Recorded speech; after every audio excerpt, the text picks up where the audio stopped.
ശ്രീദ seasonal garden എന്ന YouTube ചാനലിലേക്ക് എല്ലാവർക്കും സ്വാഗതം. ഇന്നത്തെ നമ്മുടെ വീഡിയോയുടെ പ്രതിപാദ്യ എന്ന് പറയുന്നത് കേരളത്തെ അന്യം നിന്ന് പോയതും അതുപോലെ ഒരുപാട് ഔഷധ മൂല്യമുള്ളതും രോഗപ്രതിരോധ ശക്തി തരുന്നതും ഉള്ള ഒരു കിഴങ്ങ് വർഗ്ഗ വിളയാണ് ഞാൻ പരിചയപ്പെടുന്നത്. അതിനുമുമ്പ് ആദ്യമായിട്ടാണ് നിങ്ങൾ എൻ്റെ വീഡിയോ കാണുന്നെങ്കിൽ എൻ്റെ ചാനൽ സബ്സ്ക്രൈബ് ചെയ്യുക, വീഡിയോ ലൈക്ക് ചെയ്യുക, ഷെയർ ചെയ്യുക. അതുപോലെ നിങ്ങൾ തരുന്ന ചെറിയ ചെറിയ പ്രോത്സാഹനമാണ് എനിക്ക് കൂടുതൽ വീഡിയോ ചെയ്യാൻ എന്നെ പ്രേരിപ്പിക്കുന്നത്. ഈ വീഡിയോ നിങ്ങൾക്ക് എല്ലാവർക്കും ഉപകാരപ്രദമാവുമെന്ന് ഞാൻ കരുതുന്നു. നമുക്ക് വീഡിയോയിലേക്ക് കടക്കാം. ഇന്നത്തെ വീഡിയോയിലെ പ്രതിപാദ്യ വിഷയം എന്ന് പറയുന്നത് അടതാപ്പ്. കേരളത്തിലെ പണ്ട് കാലം മുതലേ കൃഷി ചെയ്തിരുന്ന എല്ലാവരും കൃഷി ചെയ്തിരുന്ന ഒരു വിളയാണ്, കിഴങ്ങുവർഗ വിളയാണ് അടതാപ്പ് എന്ന് പറയുന്നത്. ഇന്ന് അന്യം നിന്ന് പോകുന്ന ഒരു വിളയുമാണ്. ഇത്രയും പോഷകമൂല്യമുള്ള ഒരു വിള വേറെയില്ല. അടതാപ്പിൾ എന്ന് പറയുന്നത് കാച്ചിലിന്റെ വർഗത്തിൽപ്പെട്ട ഒരു വിളയാണ്. ഇത് ഷുഗർ രോഗികൾക്ക് പോലും കഴിക്കാൻ ഷുഗർ കണ്ടന്റ് വളരെ കുറവാണ്. ഒരു 75-80 വർഷത്തിൽ നമ്മളിതെല്ലാവരും കൃഷി ചെയ്തിരുന്നത് ഞാൻ പറഞ്ഞില്ല. അടതാപ്പ് എന്ന് പറയുന്ന ചെടിയുടെ പ്രത്യേകത, ഇത് മറ്റു പള്ളിച്ചെടികളെല്ലാം ഇടത്തോട്ടും വലത്തോട്ടും പടരും. ഈ അടതാപ്പ് എന്ന് പറയുന്നത് നമ്മൾ എത്രമാത്രം വലത്തോട്ട് പിടിച്ചു വിട്ടാലും ഇത് ഇടത്തോട്ടേ പടരുന്നു. അപ്പൊ ഇടത്തോട്ട് പടരുന്നതുകൊണ്ട് തന്നെ ഇടതാപ്പെന്നാണ് അറിയപ്പെട്ടത്. ഇതിങ്ങനെ പറഞ്ഞു അടതാപ്പ്. ഇത് മറ്റൊരു പേരുണ്ട്, എയർ പൊട്ടറ്റോ, നമ്മുടെ ഇറച്ചി കാച്ചി എന്ന് പറയപ്പെടുന്നു.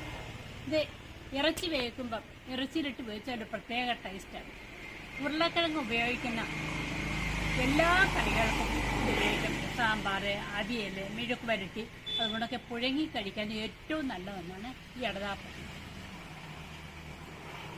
നവംബർ ഡിസംബർ മാസങ്ങളിലാണ് ഈ അടതാപ്പ് ഇലകളിൽ ഈ തണ്ടുകളിൽ ഇങ്ങനെ ഉണ്ടായി വരുന്നത്. അതിന് ജനുവരി ഫെബ്രുവരി മാസം ആകുമ്പോഴത്തേക്ക് ഇത് പാകമായി താഴെയൊക്കെ പൊഴിഞ്ഞു വീഴും. ഇത് ചുവട്ടിലും കായകൾ ഉണ്ടാവാറുണ്ട്.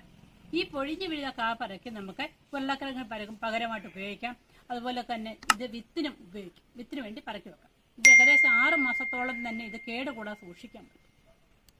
അധികം വെളിച്ചം കിടക്കാത്ത മുറികളിലോ പ്ലാസ്റ്റിക് കവറിലോ അതുകൊണ്ടൊക്കെ നമ്മളെ ഇഞ്ചിയൊക്കെ ആണെങ്കിൽ മണലിൽ സൂക്ഷിക്കുക, അതുപോലൊക്കെ സൂക്ഷിക്കാൻ പറ്റും. അപ്പം മാർച്ച് മാസമൊക്കെ ആകുമ്പോഴത്തേക്ക് ഇതിന് ചെറിയ മുളകൾ വന്നിട്ട് അടി വെളുത്ത വേരുകൾ, ആ സമയം നടാനായിട്ട് തയ്യാറായി എന്നാണ് അർത്ഥം. നമ്മളൊക്കെ ചേന നടുന്നതിൻ്റെ കൂടെ തന്നെ വിസ്താരമുള്ള കുഴികളിലാണ് നമ്മുടെ വളമെല്ലാം നിറച്ച് എല്ലുപൊടിയും വേപ്പുണ്ണൊക്കെ എല്ലാം മിക്സ് ചെയ്ത കുഴികളിലാണ് ഇത് നടുന്നത്. ഇതൊക്കെ ചേനയുടെ കൂടെ തന്നെ ഇത് അധികം വിസ്താരത്തിൽ പോകത്തില്ല, എങ്കിലും ചേനയുടെ കൂടെ തന്നെ പിന്നെ കിഴങ്ങാണ്ട് പടർന്നാണ് ഇത് വളരുന്നത്. ഇതാണ് അടതാപ്പ്. കണ്ടോ, ഇതാണ്ട് ഇനിയുണ്ട്.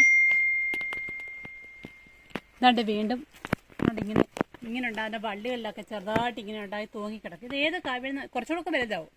ഇപ്പം കായ ഉണ്ടായിട്ടേ ഉള്ളൂ. ഇത് ജനുവരി ഫെബ്രുവരി മാസം ആകുമ്പോഴത്തേക്ക് ഇതെല്ലാം പാകമായി താഴെയൊക്കെ കൊഴിഞ്ഞു വീഴുന്നുണ്ടോ. ഞാൻ വീണ്ടും ഒരു അടതാപ്പുണ്ടോ. അപ്പോൾ നമുക്കിത് പുഴുങ്ങി കഴിക്കാനും വളരെ നല്ലതാണ്. ഞാൻ പറഞ്ഞാൽ അവിയലിലൊക്കെ ഉപയോഗിക്കാൻ പറ്റുമെന്ന്. നമുക്ക് ഈ അടതാപ്പിന് മുറിച്ച് നോക്കിയാലോ. ഇതാണ് കേട്ടോ, ഇത് പൊഴിഞ്ഞു വീണാണ്. കഴിഞ്ഞ ദിവസം ഒരാളെ കൊണ്ട് കിളപ്പിച്ചപ്പം ഈ പന്തലിങ്ങനെ തട്ടി. ഇത് പന്തലിൽ പടത്തുകയോ മരത്തെ പടത്തുകയോ എന്ത് വേണമെന്നും ചെയ്യാം. നമുക്കിത് കട്ട് ചെയ്യാം. കട്ട് ചെയ്യുമ്പോൾ നടുഭാഗത്ത് തൊലി ചെത്തി വേണം ഉപയോഗിക്കണ്ടോ. ഉരുളക്കിഴങ്ങിൻ്റെ കൂട്ട് തന്നെ ഇരിക്കും.